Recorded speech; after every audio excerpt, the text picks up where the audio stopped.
Good morning everyone. कैसे हैं आप सब? उम्मीद करती हूँ आप लोग अच्छे होंगे। जैसा कि आप लोग यहाँ देख पा रहे हैं, आज हम लोग पढ़ेंगे इंग्लिश का सिलेबस क्लास 10th का। ठीक है, तो ये आपका एनुअल सिलेबस है, यानी इसमें फर्स्ट टर्म और सेकंड टर्म दोनों इंक्लूड है कि आपको फर्स्ट टर्म में क्या कितना पढ़ना है, सेकंड टर्म में क्या क्या पढ़ना है, ये सारी चीज़ें यहाँ पे आपको मेंशन की गई हैं। ठीक है, तो ये क्लास 10th का सिलेबस है, तो चलिए इसे शुरू करते हैं।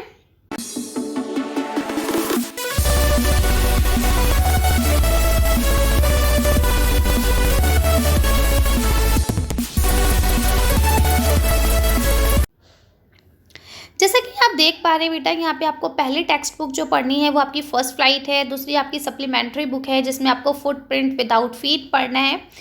इसके अलावा यहाँ पे आपको रीडिंग स्किल्स दी गई हैं जिसमें आपको ग्रामर वगैरह का वर्क यहाँ दिया गया है। ठीक है, तो चलिए देखते हैं।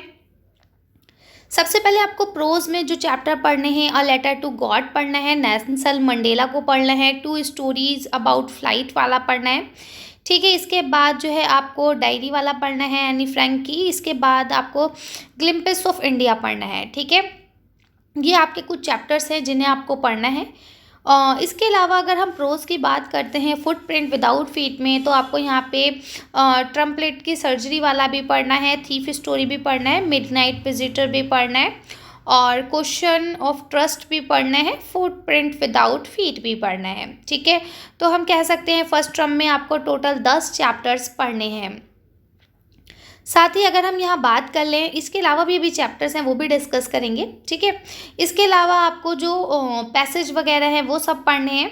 ठीक है, मल्टीपल चॉइस क्वेश्चंस और कॉम्प्रिहेंशन क्वेश्चंस और वोकैबुलरी, ये सारी चीज़ें आपको बढ़िया कर लेनी है अपनी। ठीक है, इसके अलावा आपको dust of snow, fire and ice, a tiger in zoo, ठीक है, how to tell wild animal और द बॉल पोएम। ठीक है, ये सब आपको 5 पोएम्स हैं, ये पूरी पोएम्स आपको पढ़नी है।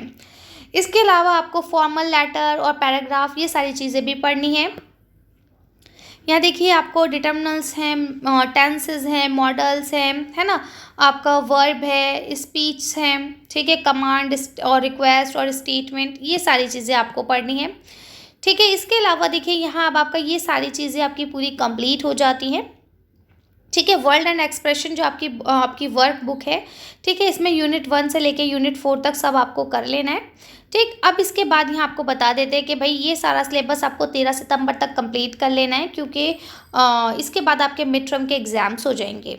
ठीक, अब यहाँ पे मिड टर्म के एग्ज़ाम्स के बाद हम बात करते हैं सेकेंड टर्म के सिलेबस की। तो देखिए सेकेंड टर्म में फिर से आपको वही बुक है फर्स्ट फ्लाइट, तो मिस बिल द आउटर, है ना, madam ride the bus, the sermon पढ़ना है आपको। इसके बाद आपको द प्रपोजल पढ़ना है। इस तरह से 4 चैप्टर आपको बाद में फिर से पढ़ने हैं। और यहाँ पे भी आपको 4 चैप्टर पढ़ने हैं, मेकिंग ऑफ साइंटिस्ट, नेकलेस, है ना, भोली, और इसके बाद लिखा है ना the book that save the earth. ठीक है, इसके अलावा अगर हम पोएम्स की बात कर लें तो यहाँ पे फिर से आपको 5 पोएम्स दी गई हैं, वो सारी आपको पढ़ लेनी है। ठीक है, अब अगर हम बात करते हैं राइटिंग स्किल्स की, तो ऑलमोस्ट सब कुछ फर्स्ट टर्म जैसा ही है, वही सारी चीज़ें यहाँ आपको देख लेनी है ना, फॉर्मल इनफॉर्मल लेटर, पैराग्राफ्स, और आपको जो भी चीज़ें हैं टेंस वगैरह, है ना, स्पीच, रिपोर्ट, ये सारी चीज़ें आपको पढ़ लेनी है। इसके अलावा कहते हैं कि भाई ये सिलेबस जो है आपको जल्दी से जल्दी कंप्लीट कर लेना है। वोकैबुलरी देखिए यहाँ पे ना असेसमेंट जो होता है आपका ASL वाला, ठीक है, तो उसमें भी यहाँ ये टीचर्स को दिया गया है कि भाई आपसे वो क्या पूछेंगे, ये आपके मतलब की चीज़ें नहीं है, ये सब टीचर्स के लिए। इसके अलावा यहाँ पे अगर आप मेन वेबसाइट पे विजिट करना चाहते हैं तो आप कर सकते हैं। ठीक है, इसके अलावा ये सारी चीज़ें आपको जल्दी से जल्दी कंप्लीट कर लेनी है। उसका रीज़न ये है, देखिए यहाँ लिखा हुआ है ना 13 दिसंबर तक इसे कंप्लीट कर लेना है, क्योंकि उसके बाद आपके प्री बोर्ड स्टार्ट हो जाएंगे और पूरा सिलेबस यानी फर्स्ट टर्म और सेकेंड टर्म दोनों को मिला के एनुअल में पूछा जाएगा, तो आपको दोनों टर्म के सिलेबस को अच्छे से पढ़ना है। ठीक है, उम्मीद करती हूँ सारी कहानी आप लोगों को क्लियर हो गई होगी। ये देखिए ये आपका एक इम्पॉर्टेंट चीज़ है जिसमें आपको बताया गया है कि आपकी मार्किंग स्कीम क्या रहने वाली है ना।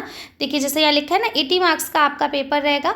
ठीक है, इसमें लैंग्वेज का कितना हिस्सा रहेगा, ये देखिए आपको 20 मार्क्स का, ये सब आपका लैंग्वेज का ये एक तरह से हिस्सा है, हम कह सकते हैं। इसके बाद आपका यहाँ पे जो ये आपका लिटरेचर है, ठीक है, तो इस तरह से 80 मार्क्स टोटल आपके बन जाएंगे, यानी हम कह सकते हैं 40 मार्क्स आपके बुक से आएंगे, 20 मार्क्स में आपको ग्रामर होगी और 20 मार्क्स में आपका जो रीडिंग कॉम्प्रहेंशन होता है जिसमें आपको हम कह सकते हैं पैराग्राफ दिए जाते हैं, पोइम्स वगैरह दी जाती है, उसमें उसके क्वेश्चंस होते हैं, ये वो चीज़ रहेगी। ठीक है, तो ये था आपका सिलेबस। उम्मीद करती हूँ सारी चीज़ें क्लियर हो गई होंगी। मिलते हैं नेक्स्ट वीडियो में। Thank you for watching.